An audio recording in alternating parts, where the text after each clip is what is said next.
Hi, everyone. My name is Vaneese Johnson, the Career Reinvention Coach, and I'm here to share a question I recently received from a small business owner. Actually, it's a two-part question. The first part of the question is, Vaneese, how can I prepare myself for expansion within my market? So here are three areas that I want you to strongly consider before expanding into a new market, or maybe perhaps just expanding your business, period. The first one is you need to gain clarity about the rules to play within that new market. What I mean by that, does it require that you have a small business certification? Maybe it requires that you have a woman minority certification. Are there insurance requirements? If you're going to work in another city, perhaps there are city licenses, or maybe there are zoning requirements that you have to meet in order to be able to play in that arena. So it's going to be very important for you to go down to City Hall in the area that you're looking to expand your business and go to the small business section to really get clarity on what are the requirements to do business within that city. If you're looking to do business with a particular company, you also want to be able to go with perhaps their procurement department to find out what does a small business need to have in place in order to do business with this company. So those are my suggestions so far on the clarity. Next is about capacity. Capacity really means your ability to respond to the demands and the requests from the new customer and your existing customers.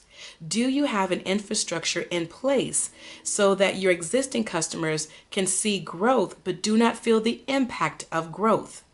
Also, do you have systems in place where your new customers can have the experience that your business is fully functional and operational and they can trust you with this new relationship?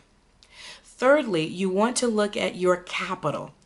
Do you have enough capital to be able to expand in this new market? You may need to hire more personnel. You might need to buy more equipment, or perhaps get better technology, buy new software. Whatever the case may be, you may need to have capital so that you can make sure that your infrastructure is solid to be able to respond to the new demands.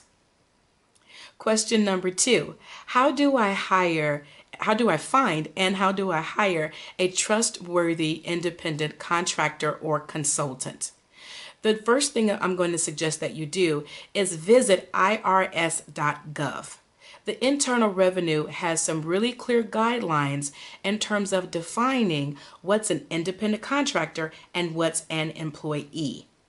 Just because you perhaps may want to avoid payroll taxes and other payroll expenses, and perhaps the project is for a short time, does not determine that that particular person will fit into the independent contractor category. So want to make sure that you keep yourself out of trouble. But the next part of finding a trustworthy person is to go to your colleagues.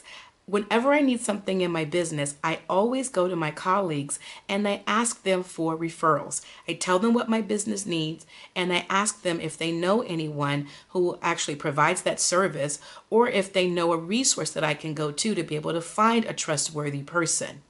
I trust my colleagues. They're not going to steer me wrong.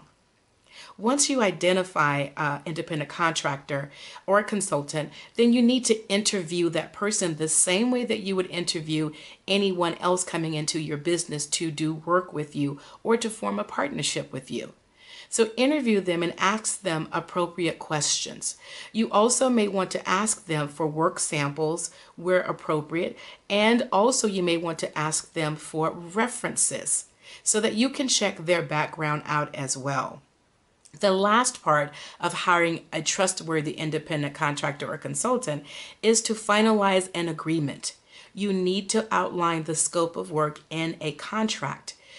Both parties need to be clear about the expectation and what's required to meet those expectations during that relationship. You want to make sure that you have recourse if at any point you need to refer back to a document during or after the contract. So I hope I was able to provide you with good information to those two very, very important questions. If you have more questions, please submit them to info@latifa.biz. My name is Vaneese Johnson, and I'm the Career Reinvention Coach.